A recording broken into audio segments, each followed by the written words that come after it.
Hariom Tatsat, Hariom. Alors aujourd'hui, je viens vers vous en réponse à un mail que j'ai reçu de Catherine. Catherine, on est en lien par mail, sous des vidéos depuis quelques années. Catherine m'a suivi au travers des vidéos liées au thème des flammes jumelles, des jumeaux cosmiques, des âmes jumelles. Et aujourd'hui, Catherine me fait part de, d'un mal-être en apprenant la maladie de la personne qu'elle vit comme étant sa flamme jumelle. Et, et ce qui m'a interpellée, c'est une parole qu'elle a eue par écrit où elle s'interroge: est-ce ma faute? Et du coup, j'ai eu envie de remettre en ligne quelques vidéos que j'avais mise en ligne déjà à l'ouverture de la chaîne YouTube. Ma chaîne a débuté sur ce sujet des flammes jumelles. Et une vidéo que j'avais intitulée Lorsque la maladie paraît, qui avait suscité beaucoup de réactions et qui avait aussi suscité des partages extrêmement touchants de certains et certaines parmi vous.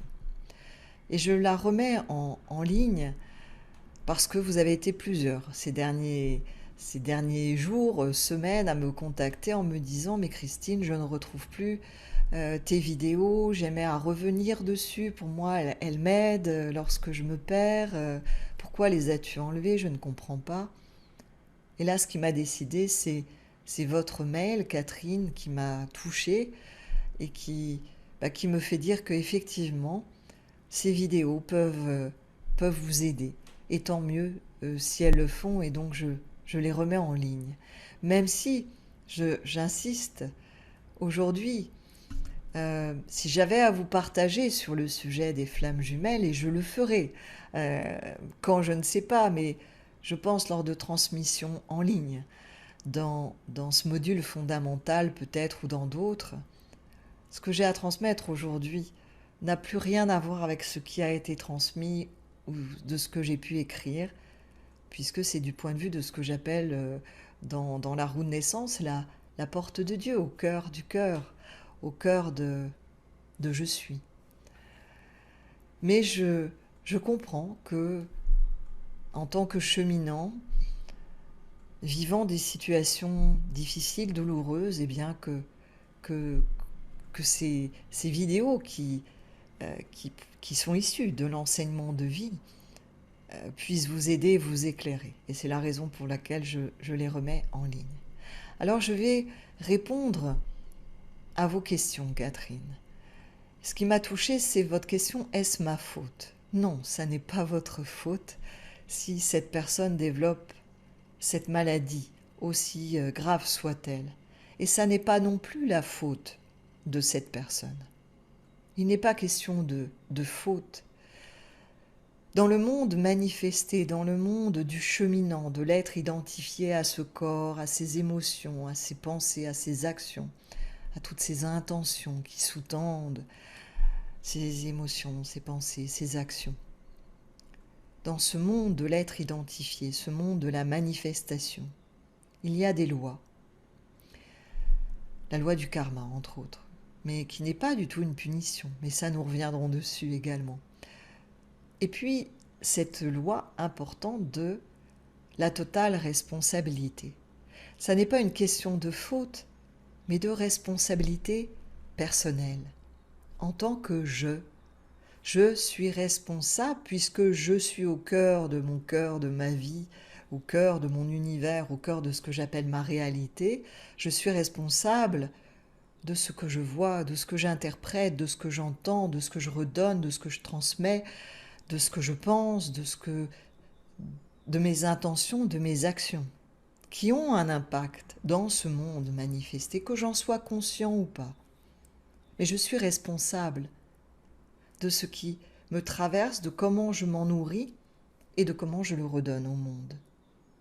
Ça, c'est la totale responsabilité, qui n'est pas facile à accepter, à accueillir dans certaines situations. Je le sais, je ne dis pas que c'est facile. Je vous parle d'une loi importante à connaître. Et ces lois ne sont pas liées à votre ego. Ce n'est pas parce que vous n'aimez pas certaines lois qu'elles ne vont pas fonctionner. Parce que là, c'est une loi de l'univers, une loi de la manifestation. Que ce soit sur ce plan-ci ou sur d'autres, hein. Ce n'est pas lié uniquement à la Terre. Et cette loi-là, elle fonctionne, que vous soyez d'accord ou pas avec, elle vous bouleverse ou pas. La loi de la totale responsabilité. Et tant que nous résistons aux lois de l'univers, eh bien l'univers va nous amener des situations, nous allons nous-mêmes nous amener des situations de vie jusqu'à poser nos résistances, comprendre les règles du jeu. Ce n'est pas parce que les règles du jeu ne vous conviennent pas que vous pourrez échapper aux règles du jeu. Et donc cette loi de totale responsabilité est importante. En aucune manière il n'est question de faute. En aucune manière il n'est question de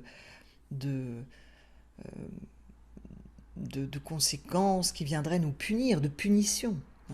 La loi du karma, qui est une autre loi, c'est pas une loi de punition. Mais ça, nous le verrons ensemble. C'est important. Ce sont des lois importantes à connaître. Donc la totale responsabilité. Vous n'êtes pas responsable de la maladie de cette personne. Cette personne n'est pas fautive de sa maladie, mais elle est responsable de ses pensées, de ses actions, de ses intentions, de tout ce qui a couvé peut-être pendant des années et qui va se manifester à travers cette maladie. Alors ça, c'est valable pour la maladie, c'est valable pour tout le monde, c'est valable pour toute chose. La responsabilité, c'est pas que pour la maladie. Mais c'est vrai qu'on dit, vous le savez, en langage des oiseaux, la maladie, ce que le mal me dit. Qu'est-ce que ton mal te dit ?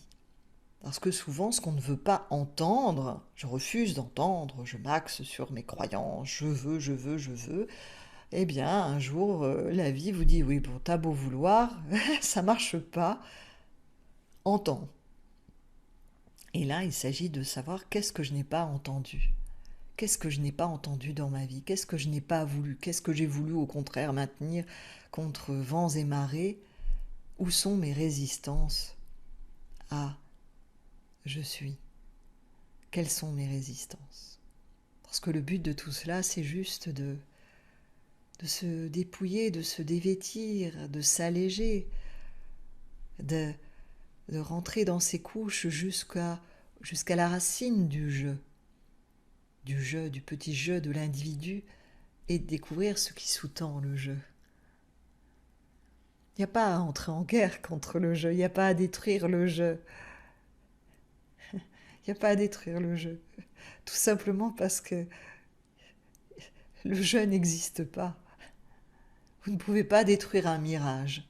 Dans le désert, vous connaissez cette image de prendre cette vision floue comme une oasis qui fait apparaître une oasis à la personne qui a soif et qui a un mirage.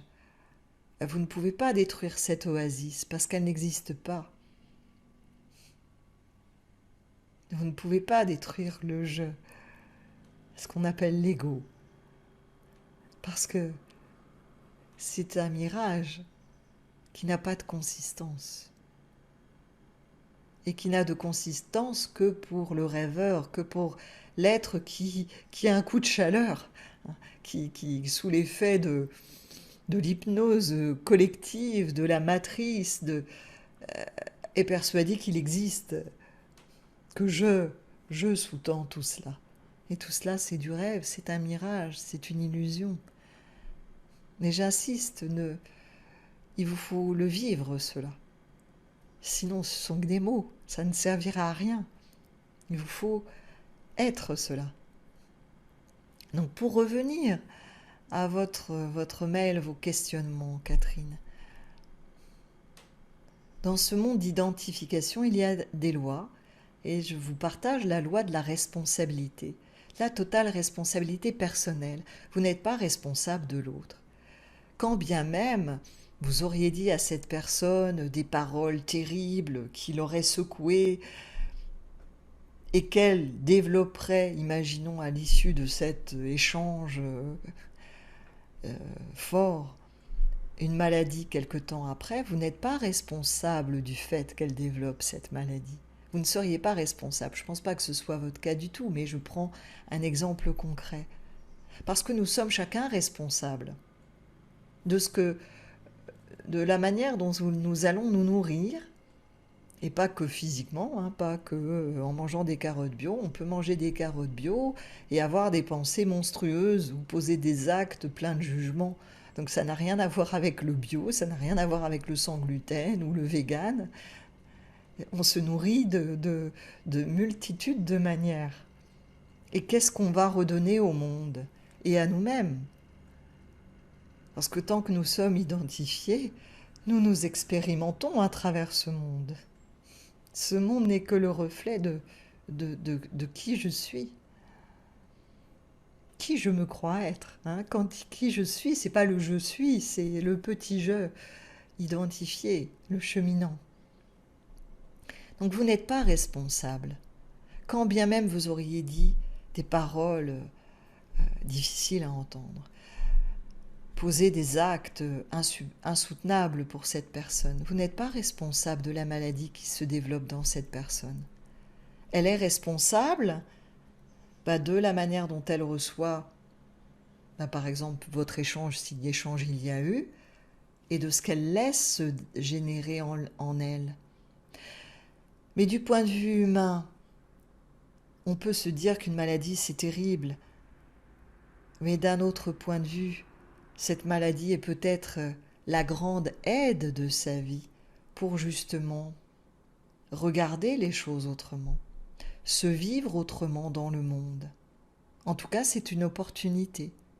Mais vivra-t-elle cet état dit de maladie comme une opportunité ou comme un frein, comme un empêchement? Ça ne dépend que d'elle. Tout ce que nous vivons comme étant un empêcheur de vivre nous empêche de vivre. Mais personne ne nous oblige à vivre les choses ainsi, y compris dans des maladies extrêmement douloureuses et difficiles.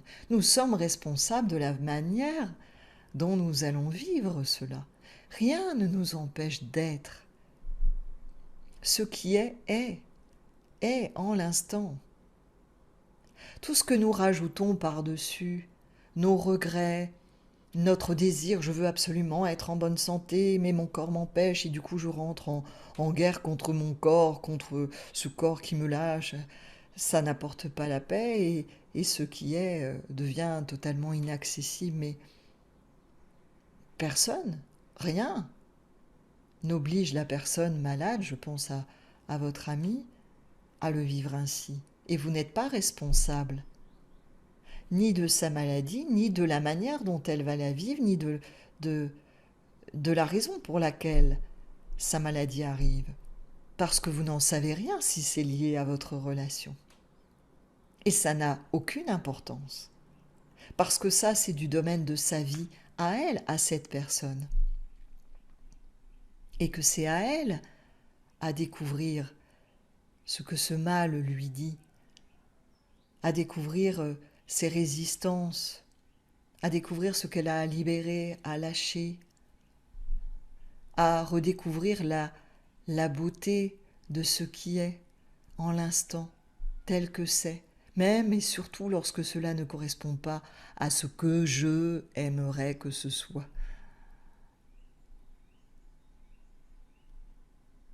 J'espère avoir éclairé un peu votre lanterne, répondu à vos questions. N'hésitez pas, vous aussi, si vous avez des questions, pas forcément sur le sujet des âmes jumelles, des flammes jumelles, hein, faites-moi un email. J'y répondrai peut-être maintenant ou plus tard à travers une capsule. Mais vous voyez, vous avez été plusieurs à me demander de remettre en ligne des vidéos et puis il suffit d'un mail qui tout d'un coup arrive au bon moment et je me dis oui, ok, cela a sens. On y va. Donc, à nouveau, il y a d'autres vidéos qui vont réapparaître parce que effectivement, je comprends.